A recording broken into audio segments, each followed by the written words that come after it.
Hi, this is Rebecca Clark from Nudge Village, and I'm pleased to introduce Cheryl Johnson. She is a performance solution specialist for Read Write Technologies, and she's going to be talking to us today about accountability. And so I didn't want to spend too much time introducing her, though I've worked with her, and she had a lot of great ideas and information to share. So enjoy the session, and I'm going to turn it over to you, Cheryl.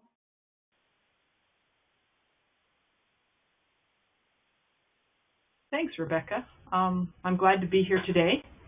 And as a matter of introduction, I'll tell you a little bit more about me and my background. You'll notice there was a logo for at RWL Tech. We have been working on to help maintain and hopefully reinforce any type of positive behavior that's helping them to accomplish. So, once again, I'm Cheryl Johnson, and I am the founder. I've kind of spent my life looking for that magic pill or that program or whatever it is that would transform. After years, I decided it was time to start putting the information I'd accumulated in my head into real-life action. It was time to put down the books and really start taking control.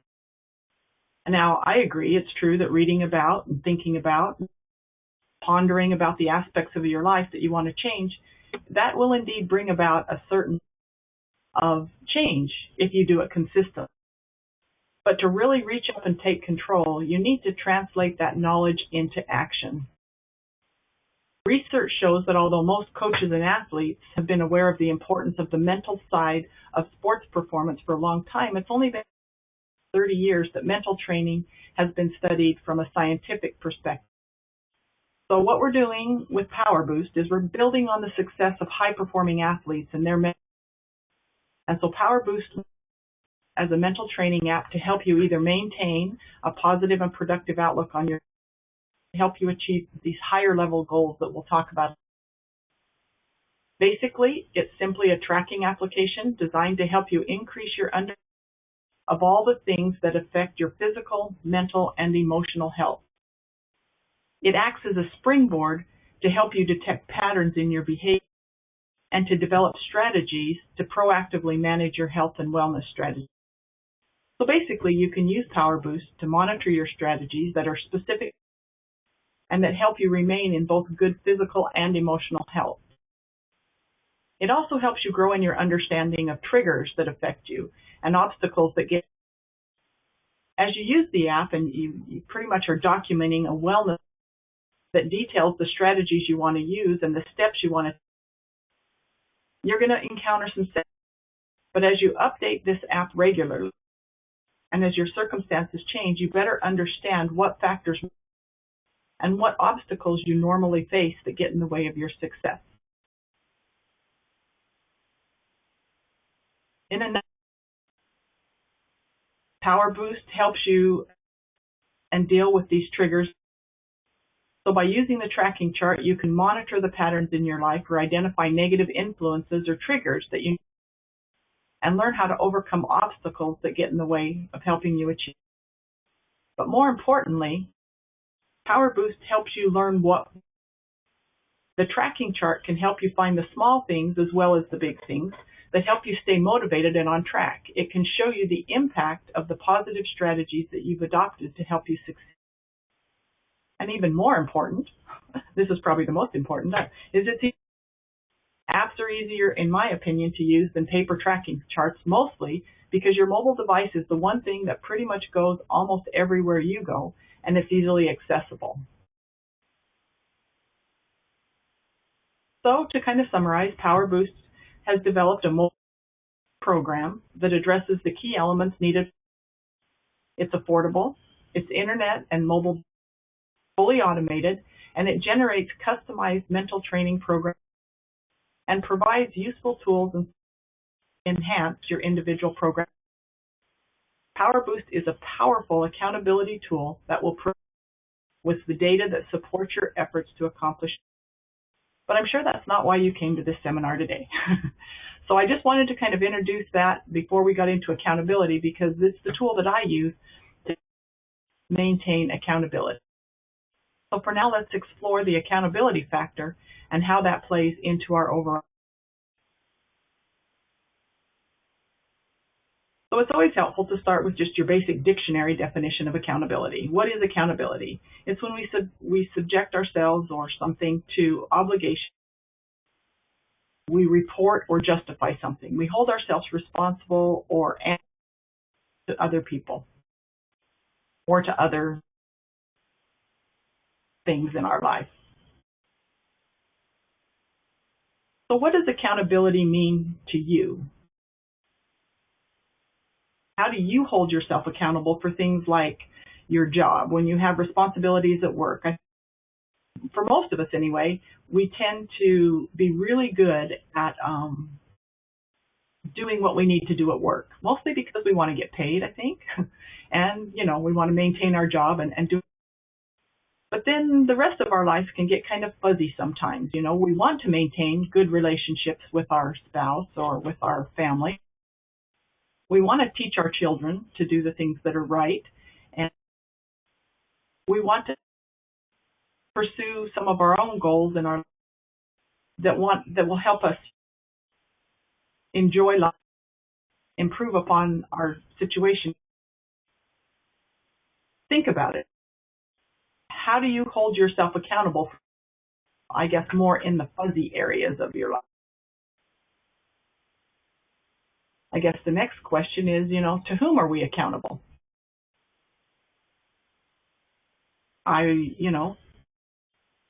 When we're first born, I think growing up, we're accountable. As we get older and are married and have children, we're accountable to our spouse, and we're accountable to a boss. For people who go to church, we tend to be accountable to those people at church for the responsibilities that we take on them. Some people I know, myself included, I find myself being accountable to God. I want to answer to the things that I've done. We're accountable to our friends. Basically, we're accountable to whoever we make commitments. But if you stop for a minute and think about it, which ones carry the most weight? Who has the most influence over in this accountability? And why? Why do certain people carry more?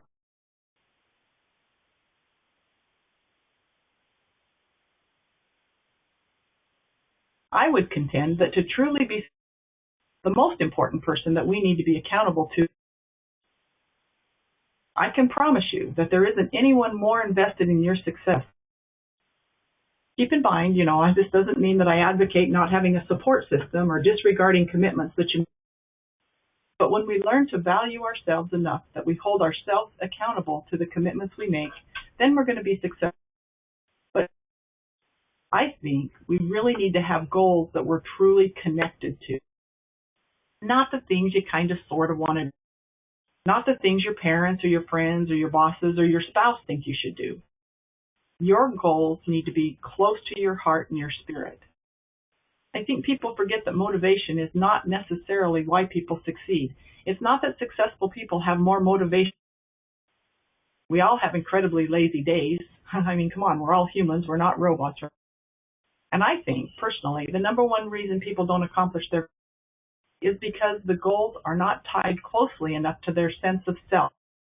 They don't make someone think, wow, I was put on this planet to accomplish, this particular. If you don't feel that connected to what you're doing, you're simply not going to thrive. Kind of end of the. And I think this applies to every single area of your life: relationships, work, hobbies, skills you want to acquire. If you're not super connected in the right ways, you may, and you, I think, like to do well at work. But personally, I don't always feel real to what I'm doing at work. Sometimes I feel like it's a task that I'm doing because I need to do it so I can get paid. And I'm not. Thriving happens when you're super aligned with your personal purpose. You could make a mediocre relationship. You can lose some weight. You can check off a bunch of to-do, things on your to-do list at a job that you don't really. But what's the point in that? Personally, I can attribute every single goal I've accomplished or area that I've to one simple reality. Those things were all absolutely at the core of who I was and who I wanted to be. It's all. So if it's really all about me and we're all here to find our purpose in life, why be accountable? What does that have anything to do with accountability? What does accountability buy me? How can it best? But I say, even with the most altruistic of goals and, goals that are truly congruent with who we are and what we want to be, if we're not held accountable, I think sometimes we do not even care if we let ourselves down. Besides, we live in a world where we tend to get caught up in all of what the world thinks we should, and we don't get down to the core of what we believe we should be. And thus, we let ourselves more often than I think. So once again, what does accountability buy me? How can it best serve me? In my estimation, I would contend that it buys you commitment. We live in a world where we, are what we turn to help motivate people. But, if you've done a lot of reading and research lately, you've probably found that rewards aren't necessarily the most motivating element in success. I've been reading a little bit more and studying about reinforcement tends to lead to higher success rates according to the latest research. Let's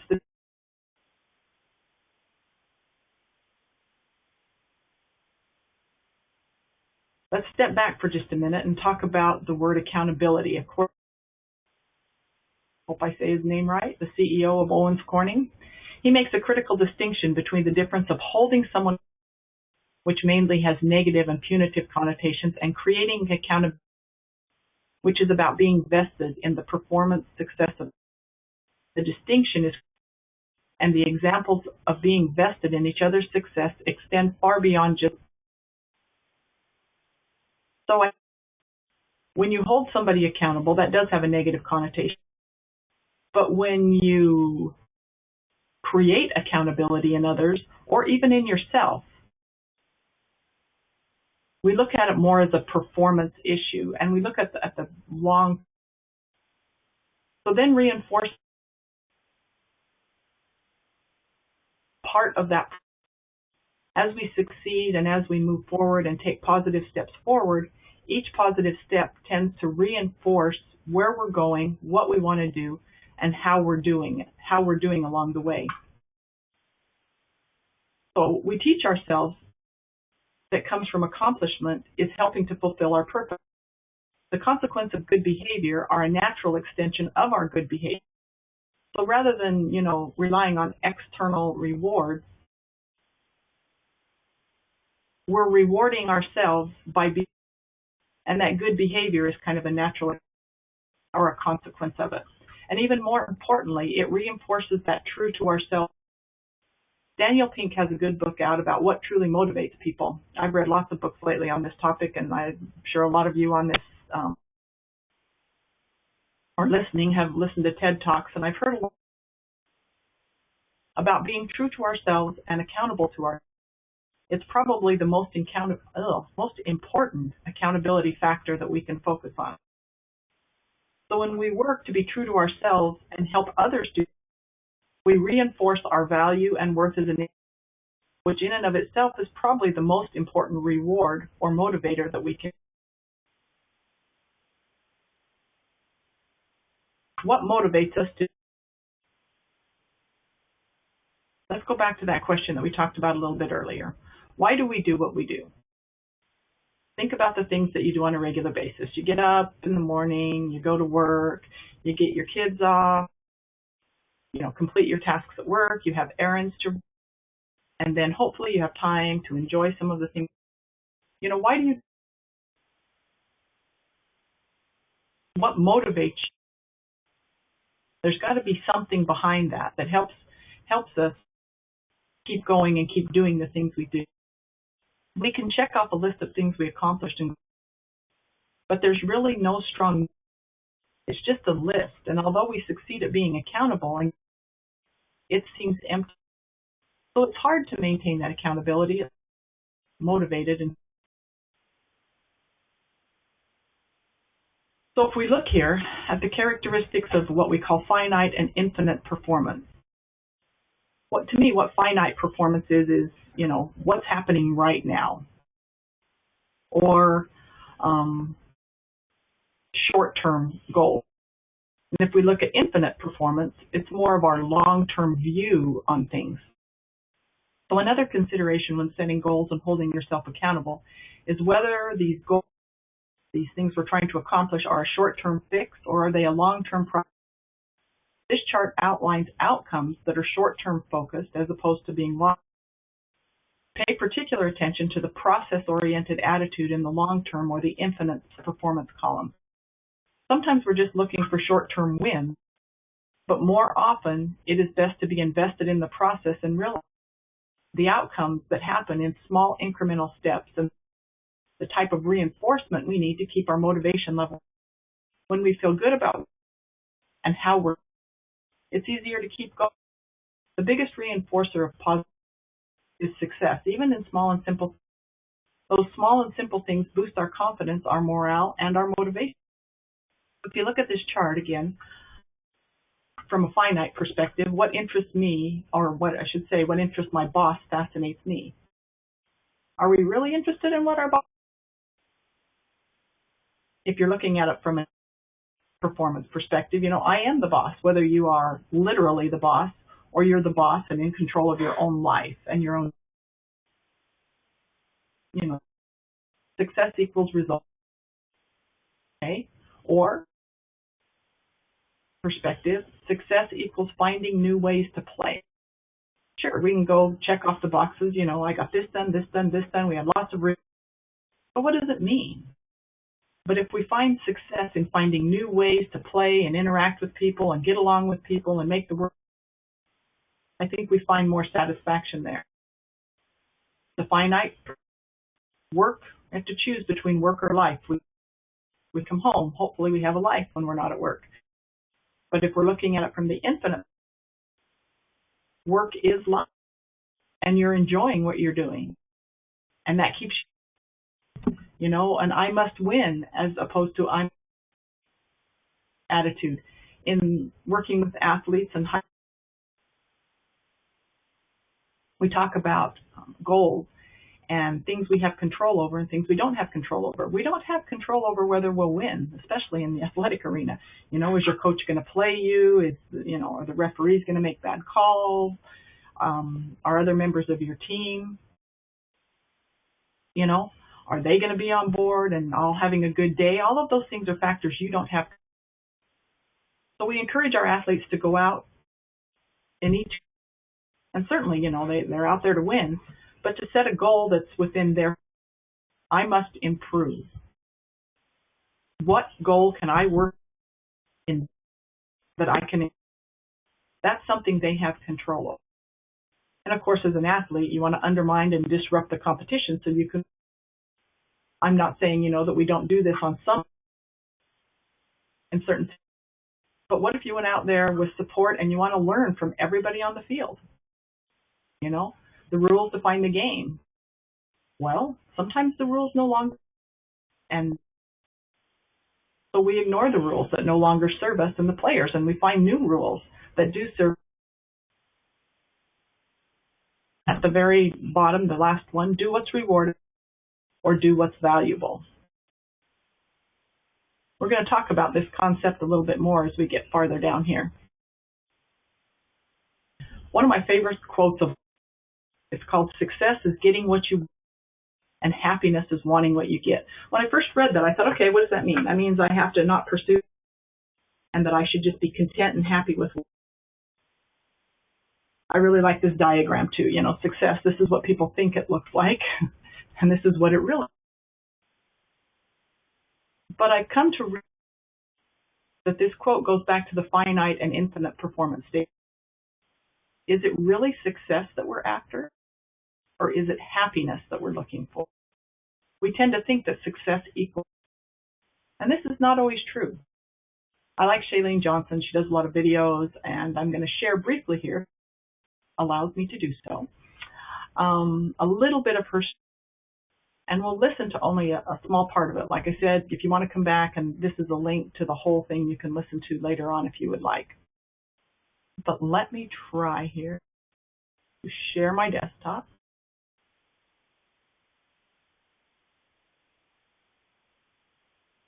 And play this video.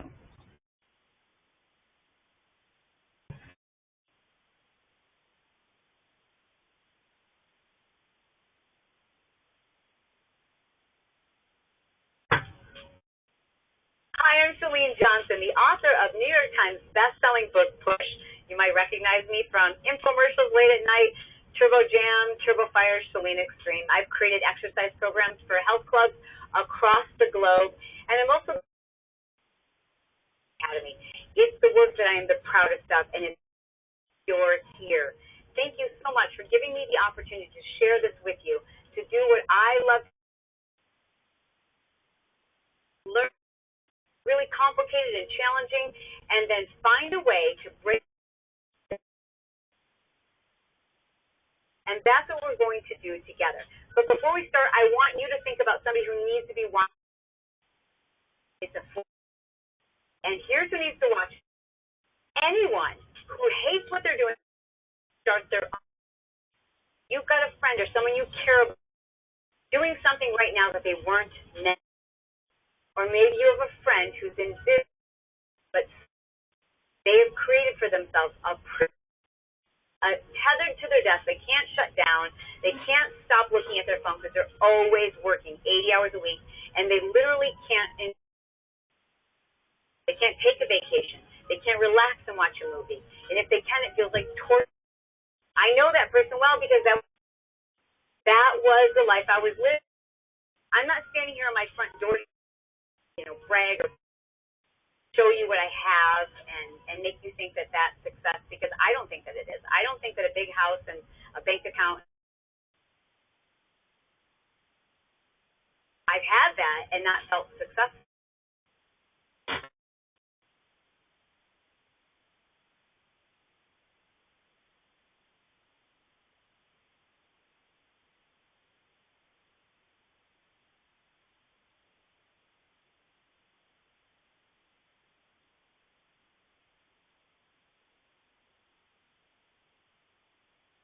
Okay. Somehow I think we need to get back to the slideshow. I'm not exactly sure how.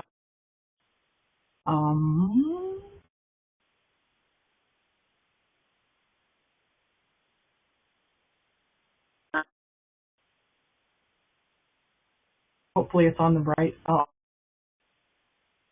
okay, there we go. Love technology. Yes, Rebecca, I agree. That's me. I think that sounds like us. And I think a lot of us buy into the concept that when we've checked off all those things on, I want this, I need this, then that's success. It is. I mean, we've accomplished it. That you can't dispute the fact that that's success. But is it really happiness? And I think ultimately what we're all looking for is happiness and not necessarily success. Now, if we point success in the right direction, I think we can ultimately get happiness. That distinction is really important. And now we're going to watch another video. We'll see how well this one goes. There's two of them here, and I'll just show you one of them.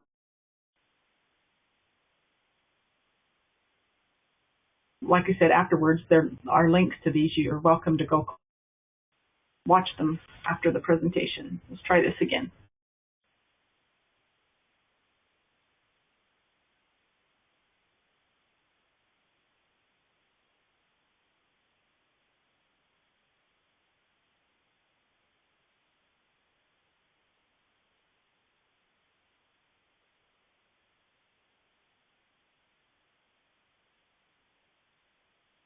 What's your athletes, from amateurs to professionals, know what is necessary to and how they can succeed? Practice, hard work, and dedication. You know how to. But why will you get there? What motivates you? What inspires you? What encourages you? Why will you succeed?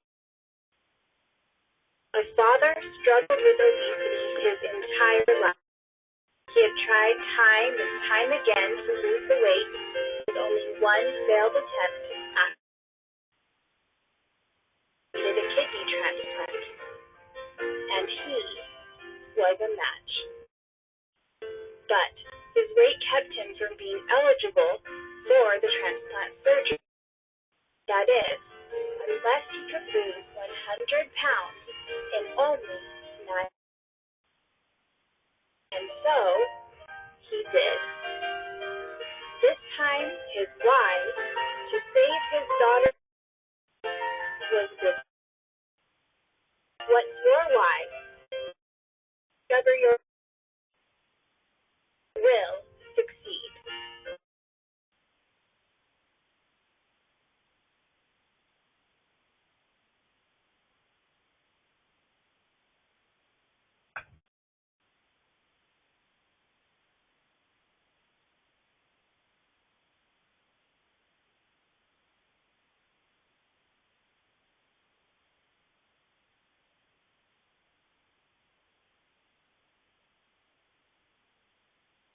Wow, twice.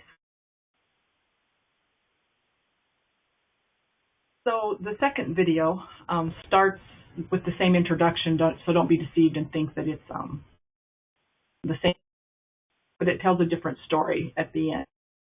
I think this is really important, that we understand why we do what we do. Why are there times when we get it and we accomplish what needs to be, and other times when we allow ourselves to be distracted and moving farther away from our goals rather than closer? Understanding your own why will help you stay on track.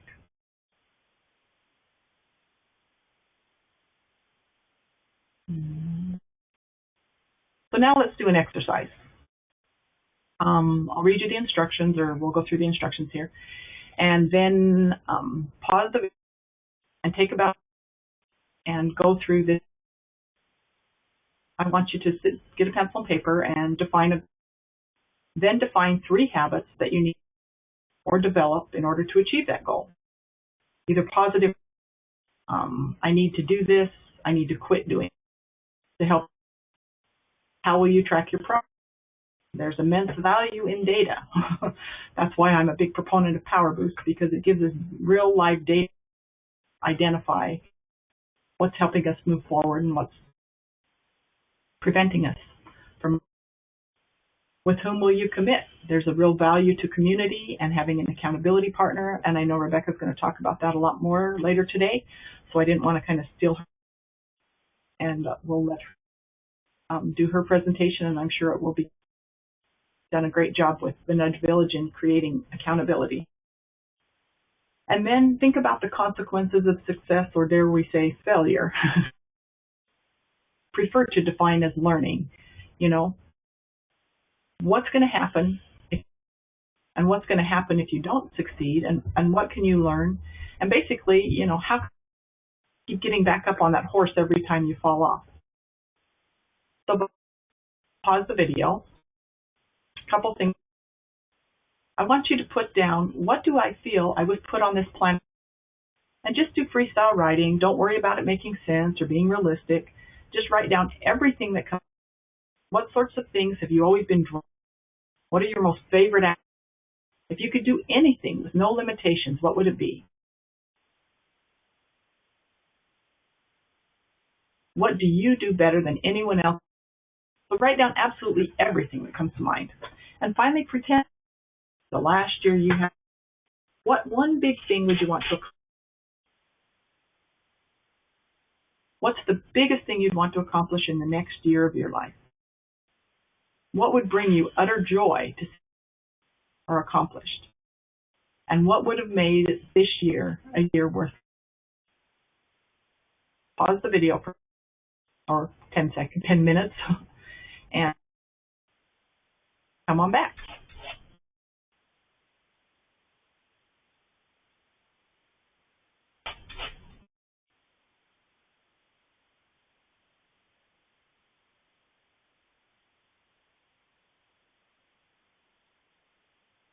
I assume everybody's back, and if this were we'd have everybody take a few minutes to share their and what they've accomplished, because if I don't hold chances are you took 10 minutes to go get a cup of coffee or take a break or something else, and you didn't really do what was asked.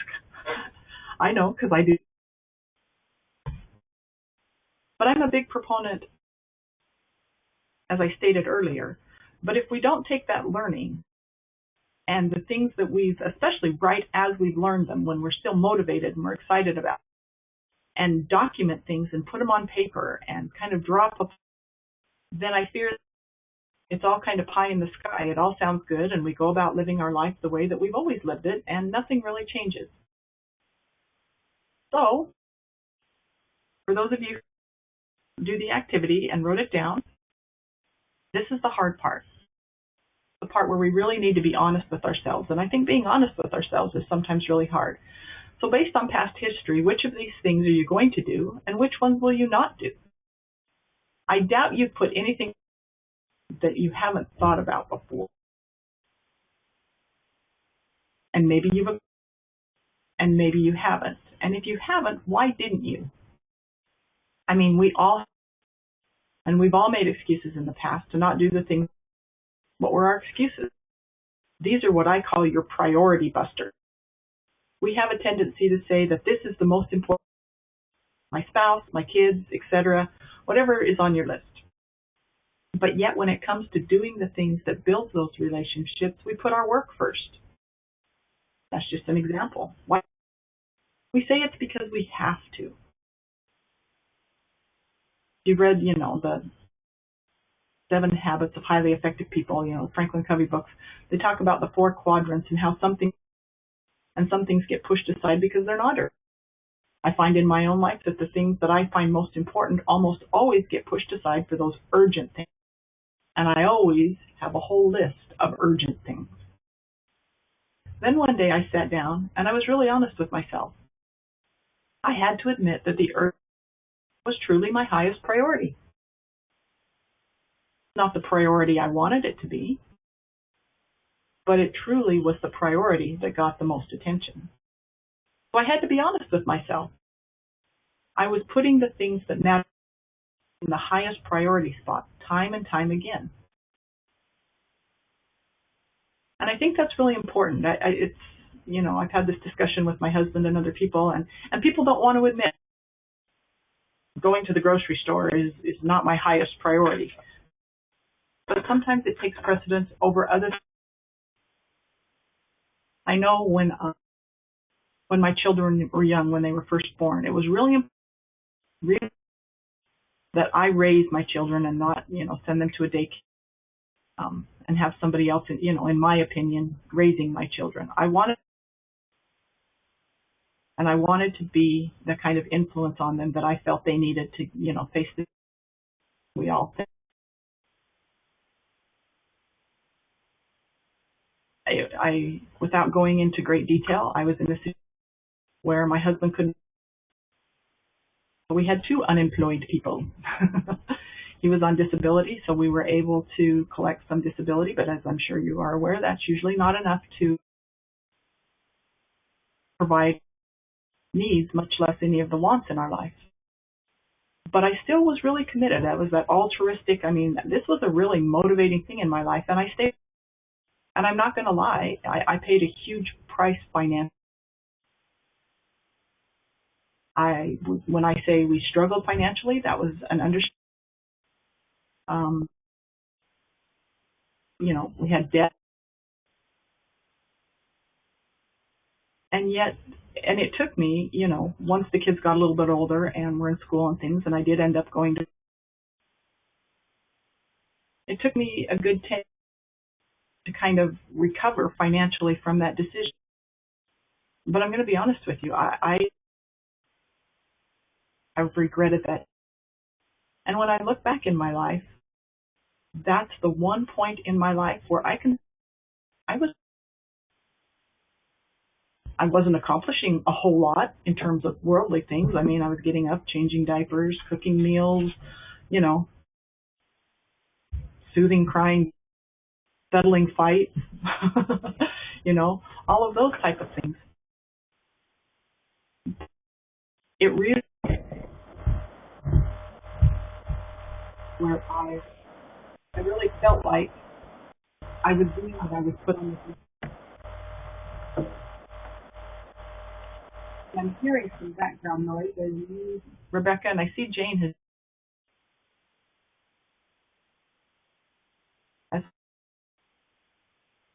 So I'm not saying, we all have to quit work and go pursue our goals and become Mother Teresa or anything.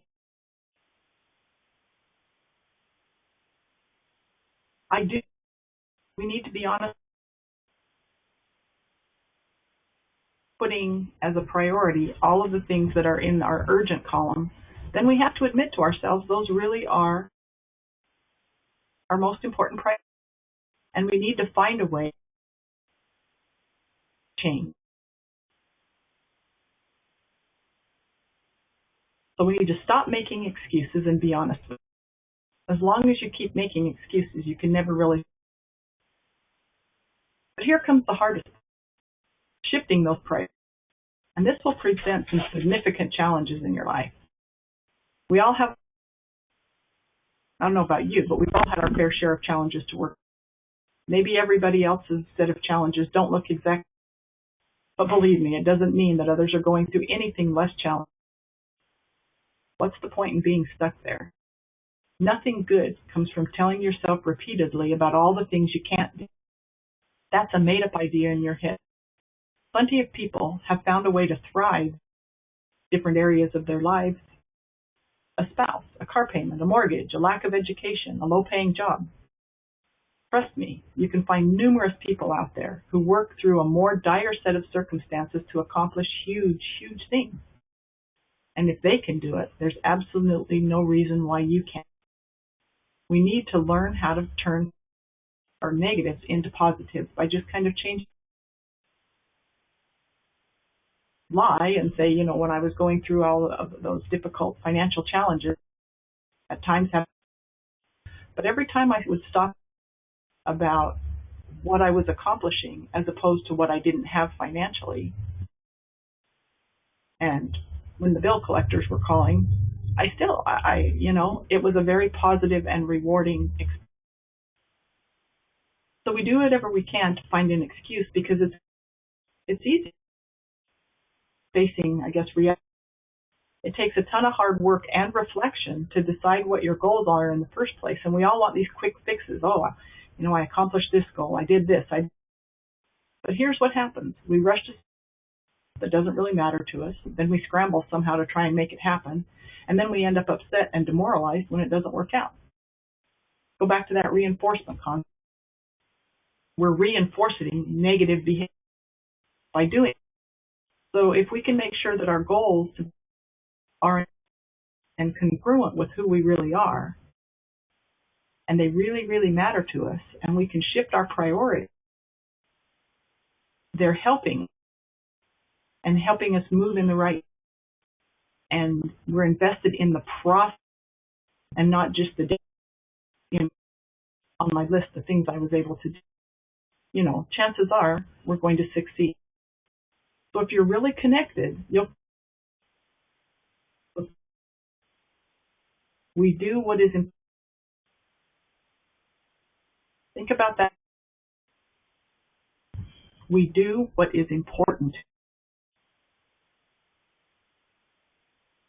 Think about it again. Reinforcement is a big thing in my life these days, as you can. We do what is important to us. So, are we willing to give up some of those urgent things for the more important things?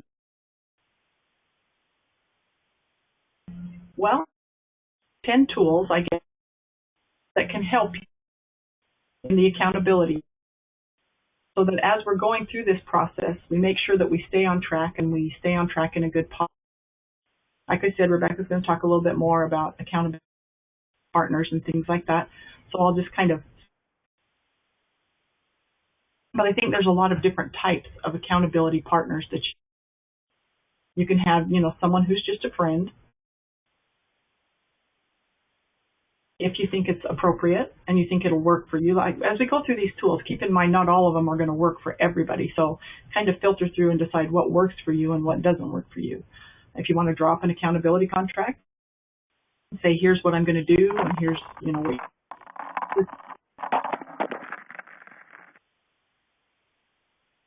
I think for some people, you can't find, a buddy. Another way to do it is to join an online support group. There's plenty of people online that are probably doing similar things to you, so that could be helpful. You can join a class. So not only are you learning and you are growing in your knowledge and understanding of things while you're being accountable and moving forward. All attendees are muted. Or you can look into online coaches. There's plenty, or it doesn't even have to be online, just any kind of there's plenty of coaches out there, I'm sure, who would help you remain accountable. And oddly enough, you don't have to be sick to have a therapist. I think a therapist can help, in some cases, help you be accountable depending on what your goals are. And one that I found extremely helpful, like I said, you pick and choose from these tools, whichever works. But I found that, and my journal is Power Boost tool, where I record what's working, what isn't, what did I do today, what environmental factors helped me, what environmental factors got in the way of me. So I think I'm a big proponent of data, like I've said several times. Some people find it helpful to make a public proclamation.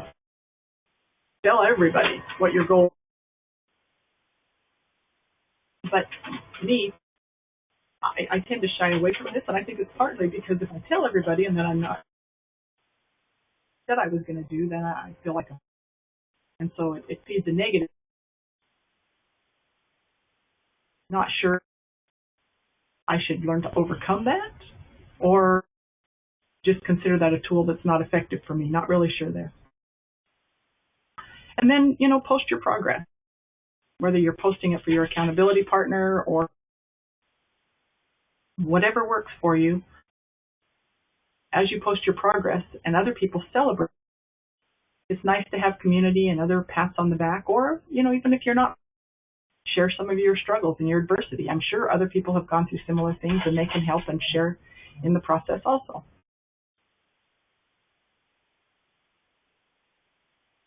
A lot of people find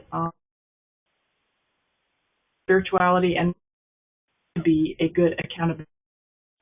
There are a lot of things through and spiritual things that help keep you motivated and on track.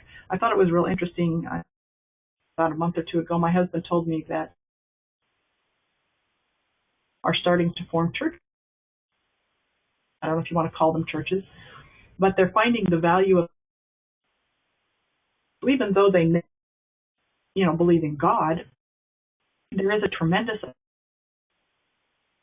in gathering with like-minded people and sharing what you.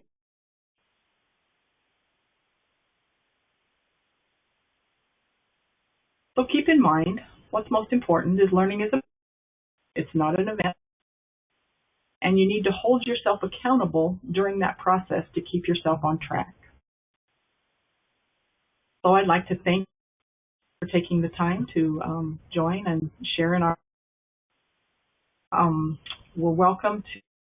I'm sure Rebecca will provide these slides. There's some links and various things in there, and a presentation in a PDF.